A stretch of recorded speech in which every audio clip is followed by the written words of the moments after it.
Hey, my name is Forrest. Welcome back. In today's video, you're going to learn about 7 different software design patterns, many of which you already use, whether you realize it or not. Because simply put, they're solutions to common programming problems that appear over and over and over and over again, regardless of what language or platform you're using. It's not complicated. It's just a matter of knowing them so you can understand when to use them and to actually use them, because they are common practice for a reason, because they're good.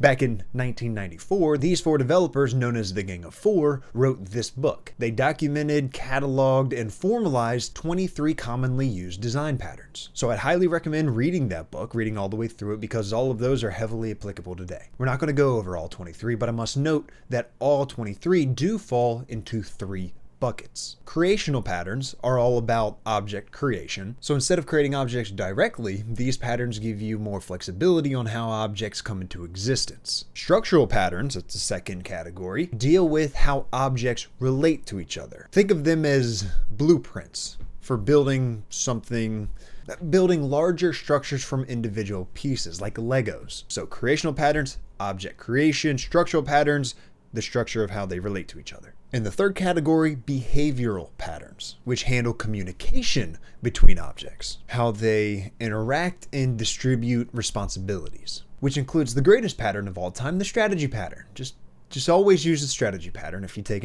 nothing from this video, take that. But let's dive deeper into these 3 creational patterns, starting with the Singleton pattern. Everyone hates it until they need it. Think of the Singleton pattern as your app's logging system. When errors happen across your app, which we all know will happen since you're the one coding it, you want one central logger handling everything, using consistent formatting and writing to the same file or service. You don't want different loggers interfering with each other. For example, this is where you have multiple loggers creating chaos. Logger 1, new logger; logger 2, new logger, which is another logger writing to the same file. With the Singleton pattern, you have a single logger that everyone uses, and you get the instance from said logger. Logger 1, logger 2, one logger, get instance of that logger, stored in logger. You'll want to use the Singleton pattern when you absolutely need a single instance that's accessible globally, like a database connection pool or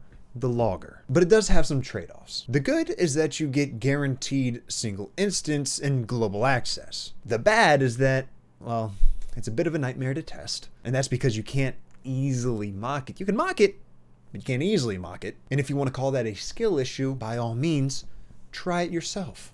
Then get back to me and tell me how it went. But also, in multi-threaded environments, you need special handling to prevent creating multiple instances. But if you want me to really scare you, I'm gonna use this analogy. A singleton is basically just a glorified global variable.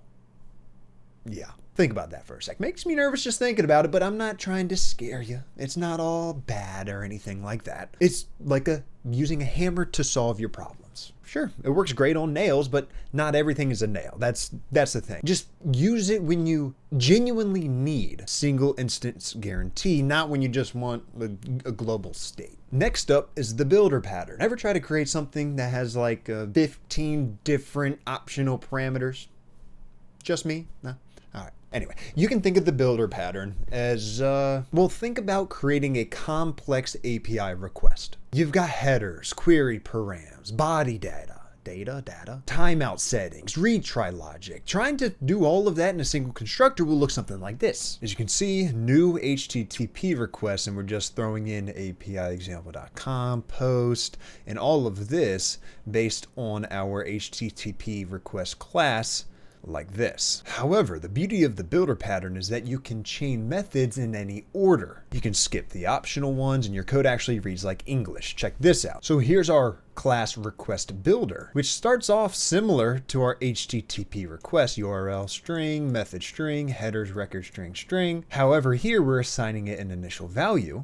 And then below we have all of our methods, as you can see. And our constructor results in a beautiful builder pattern as such. And what's great about this is that if you want to add any new options later, you just have to add a method to the class. No need to go through and update every single place you're creating an object. You'll want to use a builder pattern every time you're staring at a constructor that has more parameters than you have fingers, or when you need to construct objects step by step. Like cooking, you don't just throw all of the ingredients in at once, you follow a recipe step by step. The downside is you end up writing more code up front, that is. But trust me, your future self and all of your teammates will thank you when they can actually understand what in the world's going on and can create objects without, playing the game. Oh, I wonder what this parameter does. Next is the factory pattern. You know how in object-oriented programming like my beloved Java, we're always creating objects with new this and new that, as you've seen here. Well, the factory pattern says, hold up, let me handle that for you.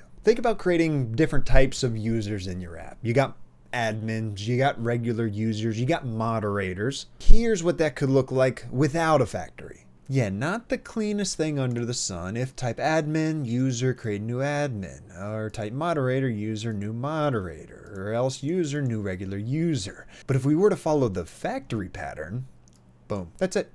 That's it. We use user factory, we create an admin, ID 1, name John, as you can see up here. And then the type is thrown into a switch statement. So all of that messy logic, the object creation logic, is hidden in the factory class. And all we have to do to create a new user is this. It's just like when you're driving down the road and you look at a factory. Oh, that's a car plant. You know that cars pop out of there, but you don't see all of the intricacies and complexity and this and that of what's going on inside the factory, because you don't need to know any of that. Or at least you don't need to focus on that every single time you see a car come out of there. So just like with the code, you have the macro idea of what's being popped out instead of worrying about all of the logic every single time you need to create a new user. And then for us, if we want to change how an admin is created, just update the factory. Need to add logging every time a moderator is created? Update the factory. Want to start pulling and reusing user objects? Update the factory. You want to use factories every single time you see yourself using that new keyword all over your code base. The downside of a factory is that you're adding another layer of abstraction. But is that really a bad thing? I don't think so. The real downside, in my opinion, is that they're annoyingly coupled. They are very dependent on the factory class. But the flexibility you get in return overall, it's worth the trade-off, for sure. And your code becomes way more maintainable because all of the creation logic is in the same place, in that factory class. It manages the complexity. Okay, now on to the second category. That was a creational category. This is the structural patterns, starting with facade. The facade pattern is exactly what it sounds like, putting up a pretty front to hide everything behind it. And you may be saying, well, isn't this kind of similar to what we just discussed? The factory hides all of the stuff inside the factory. Remember, creational patterns are for object creation. Structural patterns are how objects relate to each other. And the facade pattern, it is kind of odd how it's like, it's a pattern. I mean, it makes sense. It's fully detailed. It is a design pattern with specific implementation patterns and use cases, but really it's really just good programming technique. I guess all of these are good programming technique, but this one is really hard to miss. Anyway, let me move on to my analogies. You guys know how much I love my analogies. So if you're watching this video, you like how I explain things, trying to put them into layman's terms because that always helps me out, make sure you subscribe because that's how I explain everything. If you don't like it, you're not going to like the rest of my videos. But you know how when you order something online and you put in your card, and you click buy now, and then, well, I mean, magically everything else happens? Well, behind that simple button, a payment is being processed. There are inventory checks. There are shipping calculations, fraud detection. But you, as the customer, you don't really care. I mean, you care about fraud detection and things of that nature, but you don't really care about everything that's going on behind the facade, right? Behind the buy now button. That's the idea here. It's kind of just a really fancy word for encapsulation. Yeah, I kind of like that. It's a fancy word for encapsulation. Let's look at some code. So without the facade, oh Lord help us, this is what it's like. So new payment processor stored over here, new inventory system stored over here, so on and so forth, everything that we just discussed. And then we run through if fraud checker, if inventory system, if payment processor, bless your heart if you got to maintain all of this. And that is without a facade. And you'd have to write this every single time. However, with the facade, you create a new order facade, and you may be wondering, well, what happened to all of these aspects in the facade? Well, all of that code is within our order facade class, payment processor, as you can see here. And then we have our constructor, and then we have place order, which has all of our if statements here to check through everything. And this is all the code you need to write because we're using a facade. Where again, if you weren't, you'd have to write this every single time. Use a facade pattern when you just have a mess of complex subsystems that you need to simplify. So for programming, it's exactly like that. We get the outward appearance of the interface or class that we're interacting with, and it hides all of that information, all the complexity within it, so we don't have to worry about it every single time. The only real downside of a facade, or at least the downside that I would like to point out, is when it could become a God object. I'm what's called a celestial, sweetheart. A celestial like a god? Small G, son. Knowing too much and doing too much. But compared to spreading the complexity everywhere, I'll take the trade-off. And you're probably using facades all the time without realizing it. Think of a HTTP client. You just call fetch API users and you get your data, right? You don't care about TCP connections or retry logic or header parsing or any of that low-level stuff. And I mean, this is actually built into programming languages, like an array list in Java. It's hiding all sorts of array resizing complexity behind a clean interface.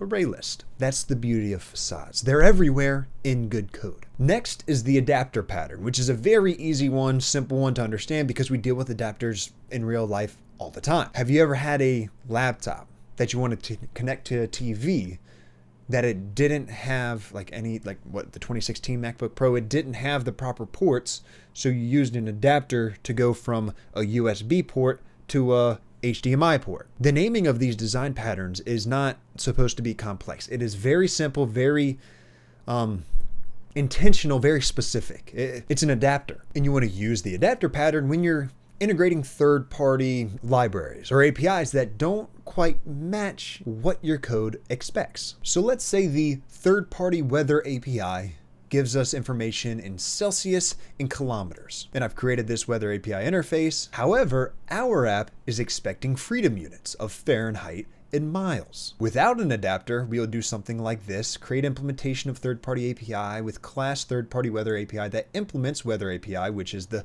getting our Celsius and getting our kilometers per hour. And then in order for it to work in our app, we would have to come down here, create the new third-party weather API stored in weather API, and then do the conversion from Celsius to Fahrenheit, conversion from kilometers to miles. And well, that's what you'd have to do every single time. However, with the adapter, we implement the weather app, which is what has temp F and speed miles per hour. We'd create class weather adapter that implements weather app, which has our freedom units, and constructor private weather API. And then in our constructor, we say, hey, weather API interface, we need you, because we're going to get the temp C from that weather API. We're going to convert it to Fahrenheit, and it'll be all done in this method. And same idea with kilometers to miles. And all of this is being done within the class. So when we want to get that information from our API, we can do something like this. All of the logic is hidden right here, and then we're using that information. Oh, is it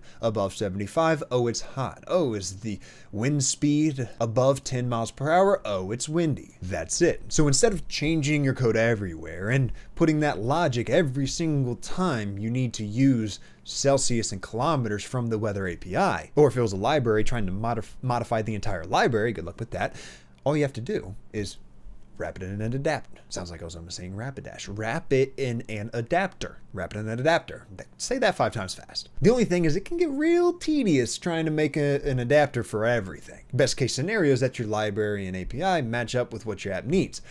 But that's not always the case, and an adapter is always going to be better than having all of this logic spread throughout your entire code base. And what's interesting about the adapter pattern, I don't know if this is just my mind trying to connect things, but since it's all about making different implementations work together through a common interface, it's kind of like the application of the strategy pattern, which is the first behavioral pattern we'll be discussing. And just to clarify again, the structural pattern is how objects interact with each other. Behavioral patterns is exactly how they behave, how they communicate with one another. So let's talk about the strategy pattern. Think about how you get to work. Some days you may drive to work. Other days you may ride your bike to work. Other days you may ride the bus.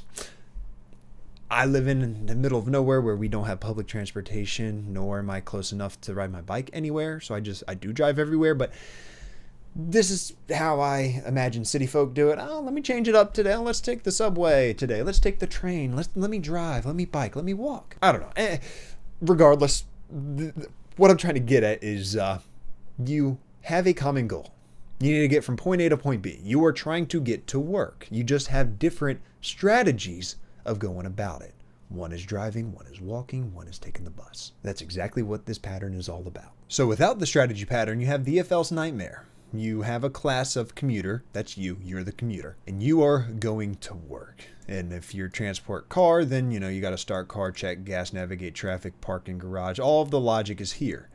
Else, if you're taking the bus, this logic, taking the bike, that logic. And then this keeps growing with each transport type. However, with the strategy pattern, you just have an interface of transport strategy, and then you implement transport strategy in the specific class for said strategy. So car strategy, you put in the car specific logic. Bus strategy, same idea. Bike strategy, same idea. So that way, once you come down here and actually create a better commuter class, within the class, you can set the strategy and then just have one single if statement that utilizes whatever strategy you set up here and runs this logic for all of them. And again, instead of having if, else if, and then keep on going for walking and subway and this and that. So the usage would be just like this. With the better commuter, you would store that in commuter, and then you could set your strategy to car strategy, and then just call go to work, and it'll do all of that logic within go to work. And then if you need to switch the strategy, let's do bike strategy instead. That's how we're going to set the strategy and go to work with bike strategy. And that's where, again, each individual strategy has their specific logic within it. It is just so much cleaner. This is how you need to be writing code. Don't if else every single time. Because the beauty of the strategy pattern is that it allows you to define a family of algorithms. You put each into its own class and then make them completely interchangeable. Or in other words, it's just a fancy way of saying programming at an interface level, letting you swap implementations without you needing to change any of your code. You just make the thing into an interface and you do all the logic below the interface. When should you use it?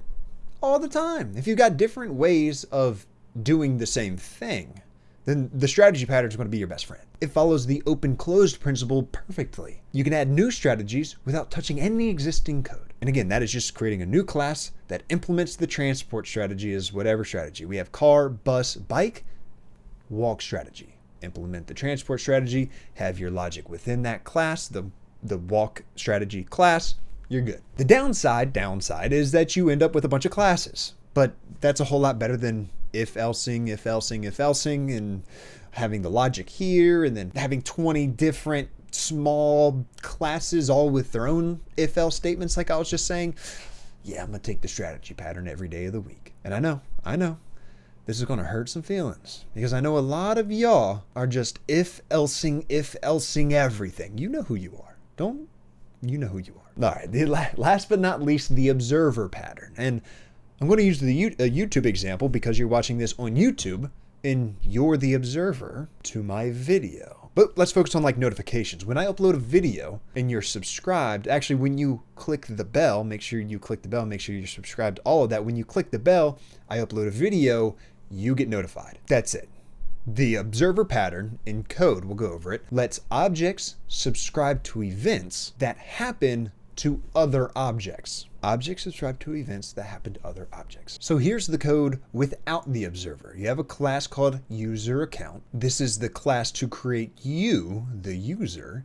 And right down here, you create the user account array, and you are put in an array with all of the other subscribers of this video channel, right? And then when I upload a video, what do I want to do? Do I want to loop through users and notify you somehow? That 500, 600,000 of y'all? I don't think so. So instead, we use the observer so that subscribers get notified automatically. Same idea, but we create an interface called subscriber. And then we're going to create a class. I just called it better video channel just so I can have 2 video channel classes in here. And it is the same idea. We have the subscriber array, and then you are added when you subscribe or removed when you unsubscribe.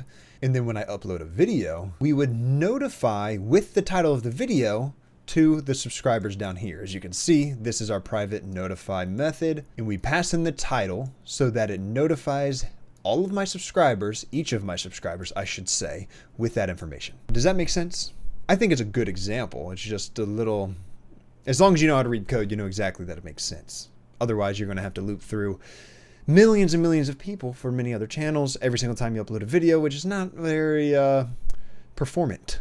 So this in code, like you see how it works in the code here, but this could be like servers looking for system errors or monitoring for them. So anytime there's a system error, boom, it gets notified. Or a component listening for state changes. So remember, object subscribing to events that happen to another object. Now there is one gotcha though. If you go overboard on events, you could enter into what is known as event callback hell, where one event triggers another event, which triggers another event, and then all of a sudden you're wondering why your app is sending you a notification from 3 weeks ago.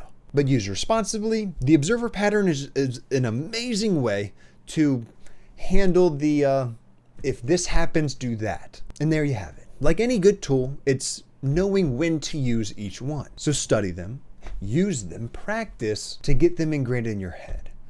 For more programming concepts and developer stuff explained with too many analogies, make sure you subscribe to the channel. I'll see y'all in the next one.